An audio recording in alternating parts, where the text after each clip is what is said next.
And this third category that I want to explain is music therapy for health and wellness support.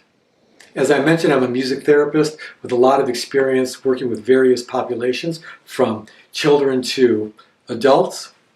And for years I've done research-based presentations to colleges and healthcare facilities and for medical students and even for senior living facilities.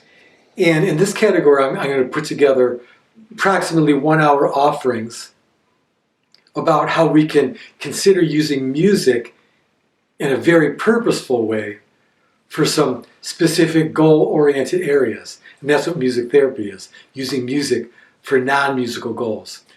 And I know we've all grown up with music, but I know especially when we're under stress, when we're ill, when we're not feeling well, one of the last things we consider often is to do something enriching for us. And we're talking about music now. One of the last things we think about is playing music. Now, some people do go out of their way to put music on more when they're not feeling well. But I know a lot of us don't. We put that stuff on the back burner. We often might say, I'll go back to my joyful things, my enriching things when I feel better. I'll go back to playing my violin or listening to my favorite music when I feel better. But what I want to talk about here is how we can think about going out of our way to use music to help us feel better. But about how music can help us relax so we can sleep better. About a little bit of research. I'm not going to get into a lot of heavy-duty things here, but about to consider how we can use music as a positive diversion from pain, a positive diversion from anxiety.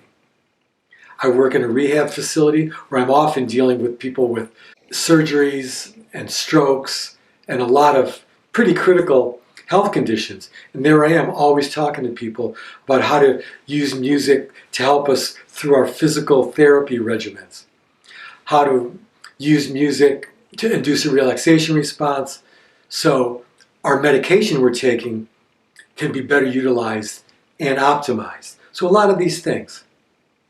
But one other thing I want to get us family members in on is to how we as family members can support and encourage our loved ones to use music.